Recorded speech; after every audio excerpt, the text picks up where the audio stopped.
Give you my heart.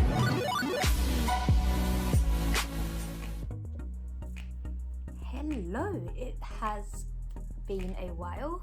I've not been posting on my channel for quite a bit, mainly because of life. I've just been so busy with work, career, everything else that I've had a chance to update you guys on a lot of the changes that are going to be happening, especially the fact that you guys are back doing exams this year for the first time in 2 years.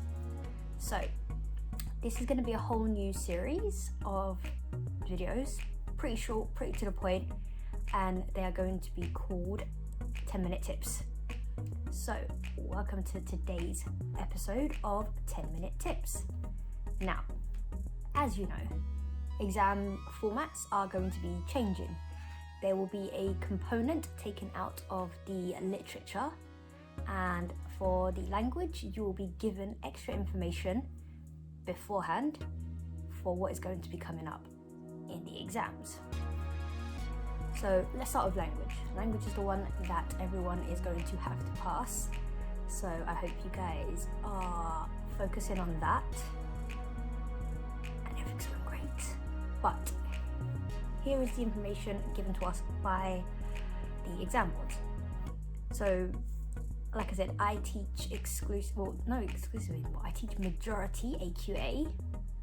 As far as I know, for Edexcel and Cambridge, they have also given out their information, so I can find out for you guys if you want it, but I know that most people tend to do AQA, so I tend to focus on that.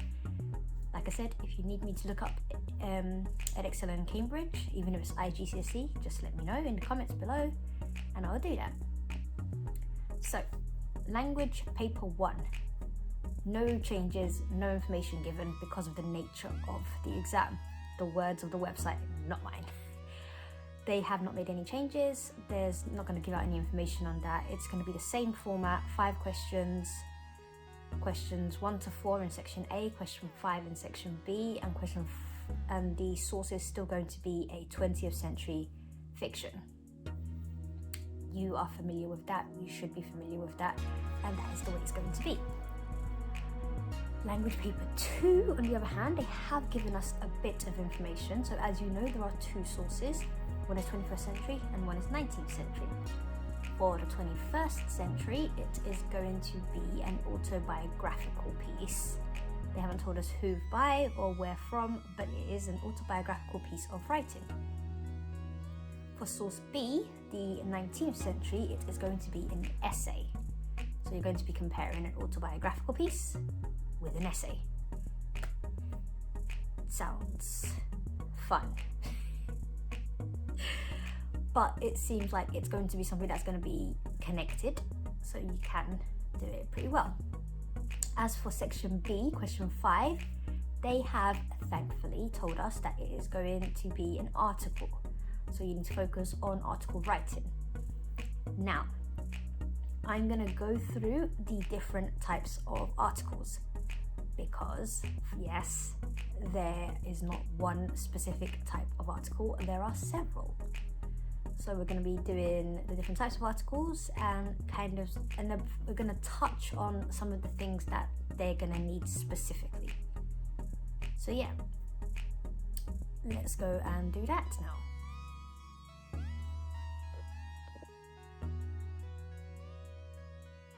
Okay, so there are several types of articles. There are the overall ones, the broadsheet article and the tabloid article. So the difference between those is that broadsheets are formal and tend to be more factual and impartial, whereas tabloids tend to sensationalize. So I'm pretty sure some of you guys have read like The Mirror or The Sun, and you know they're over the top, exaggerated, hyperbolic, and they tend to stick to one very specific side and are trying to persuade their readers that the side that they are talking about is the correct one. So those are the 2 main bits. However, you can find articles in magazines, on websites, and as I said, in newspapers. Now remember, an article is not a news report. An article is a piece written by an individual about a specific topic. So the tone of it can be anything you want it to be. It could be ironic, it could be sarcastic, it could be jovial, it could be serious. So you can pick whatever tone you want based on the genre and audience that they're going to give you on the exam. So for example, if they tell you that you are writing an article about travel for a teenage magazine, you can make it more fun, you can make it more relaxed. However, if it's an article for a broadsheet about history, then obviously your tone is going to be a bit more serious, a bit more adult.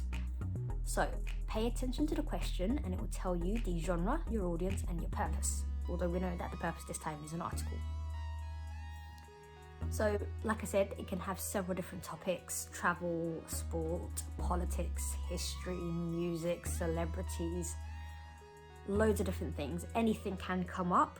You don't have to be an expert at the topic that comes up. All you need to do is make sure that you write in a confident way and act like you are an expert.